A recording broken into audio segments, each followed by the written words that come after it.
वंदे मातरम। नमस्कार, जय श्री राम। आखिर आप पार्टी के 10 में से 7 सांसद राज्यसभा के पार्टी छोड़ करके चले गए।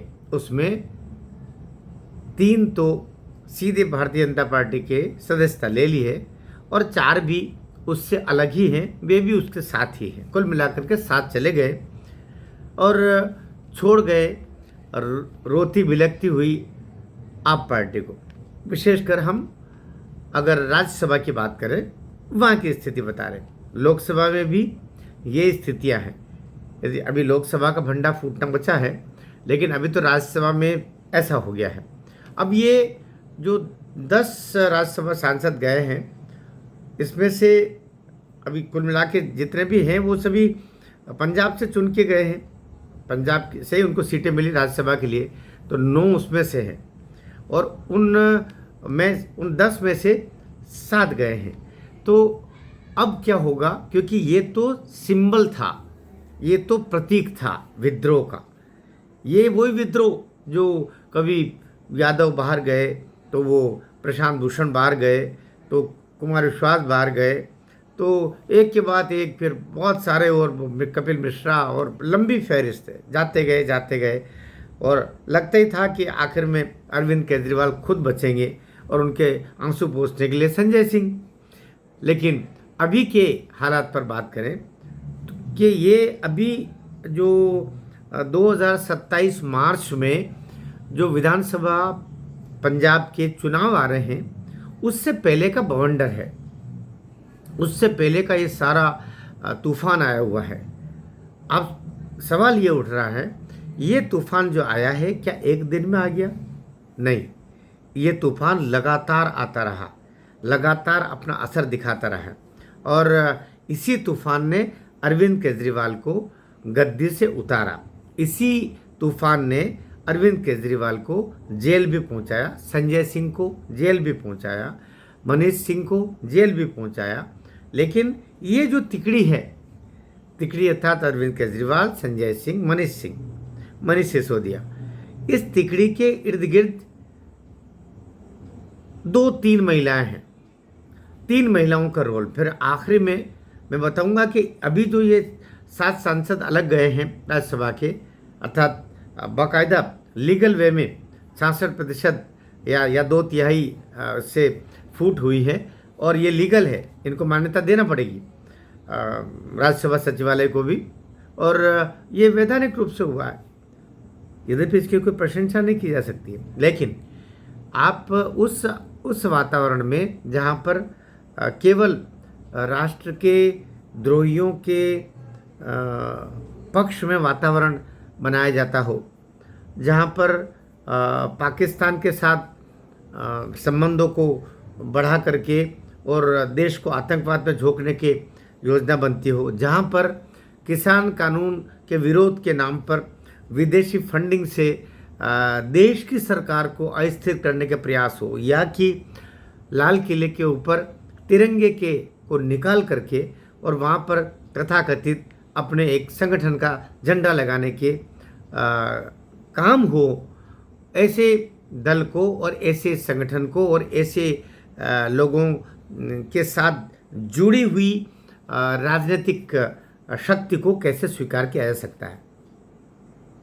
तो इसके पीछे मैंने कहा कि वैसे तो 3 महिलाएं हैं। अगर अरविंद केजरीवाल के बाद में कोई सबसे शक्तिशाली नेता रही है, जो बाद में अरविंद केजरीवाल जब जेल गए तो वो वहाँ की मुख्यमंत्री भी बनी दिल्ली की, वो आतिशी सिंह। लेकिन आतिशी सिंह के अलावा भी 2 स्त्रियां और हैं जो आप पार्टी में ताकत रखती है। वो कौन? एक अरविंद केजरीवाल की पत्नी और एक और। वो कौन? वो जिसको अरविंद केजरीवाल जी के बंगले में, शीश महल में कहा जाता है कि उसकी पिटाई हुई, मारा पीटा, उसको घसीट घसीट के मारा, ऐसा कहा जाता है। जो कुछ हुआ वो गलत हुआ होगा। ये बात यद्यपि रोध होकर के इसमें से कुछ बातें तो स्वाति मालीवाल ने स्वयं ने बोली है, ये सारा मीडिया में सब उसका उजागर हुआ है। लेकिन इसके पीछे इन तीन में से अर्थात आतिशी सिंह, दूसरा अरविंद केजरीवाल की स्वयं की पत्नी और तीसरी स्वाति मालीवाल, इन तीन में से जिस महिला ने अभी इन 10 में से 7 को बाहर ले जाने में बड़ी भूमिका निभाई वो है स्वाति मालीवाल। अब सवाल आता है स्वाति मालीवाल और राघव चड्ढा ने ही आखिर क्यों? देखिए, सबसे बड़ी बात होती है अपमान की चोट। राघव चड्ढा के बारे में कहा जाता है कि उसको पीटा उसी शीश महल में, जब अरविंद केजरीवाल जी मुख्यमंत्री हुआ करते थे, कहते पीटा, और इतना पीटा कि उसके एक आंख खराब होते होते बची। लोग तो यहाँ तक कहते कि उसका इलाज कराने के लिए वो लंदन गए, उनका चश्मा टूट गया था, ये लोग बता रहे हैं। और एक स्वाति मालीवाल जिसके साथ भी बहुत बुरा बर्ताव किया, ये बात तो खुद स्वाति मालीवाल ने भी कई लोगों को बताई है। तो अब स्वाति कहते हैं ना कि द्रौपदी का हंसना कारण बना महाभारत का, फिर द्रौपदी का उससे पहले अपमान कारण बना महाभारत का। दोनों पक्ष अपनी अपनी बात कहेंगे, पांडव अपना कारण बताएंगे, कौरव अपना कारण बताएंगे, लेकिन स्वाति मालीवाल का जो अपमान हुआ,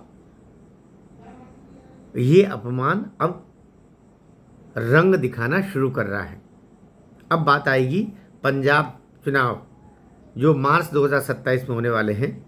117 में से 94 विधायक आपके हैं, 16 विधायक कांग्रेस के हैं, शिरोमणि अकाली दल के 3, भारतीय जनता पार्टी के 2, बीएसपी का 1, निर्दलीय 1, ऐसे 117 है।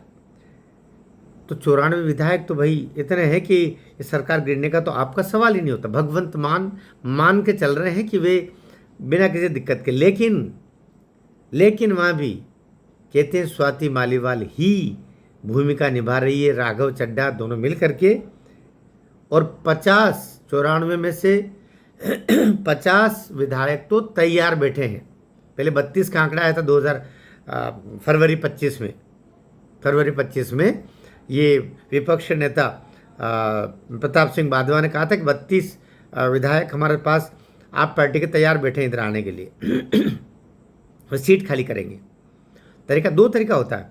117 में से जितना भी आधा होता है, करीब 67 विधायक बता रहे हैं, लेकिन उसमें से कुछ अगर त्यागपत्र दे देते हैं, जैसा कई जगह हुआ है, तो फिर वो संख्या बदलेगी। और अभी चूंकि पंजाब में हवा आपके खिलाफ चली गई है, तो अब क्या होता है, ये स्वाति मालीवाल और राघव चड्ढा खूब जानते हैं, और सब जानते हैं कि राघव चड्ढा और स्वाति मालीवाल के साथ में उनको शारीरिक चोटें पहुंचाई है, उनको तकलीफ दी है, मारा पीटा है।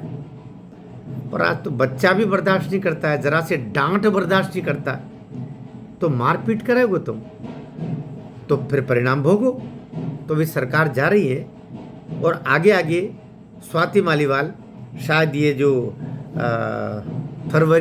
मार्च 2027 के चुनाव से पहले ही शायद कह रहे हैं 2 दिनों और है, 2 दिन में स्वाति मालीवाल और राघव चड्ढा पंजाब सरकार को भी आपसे मुक्त करवा देंगे।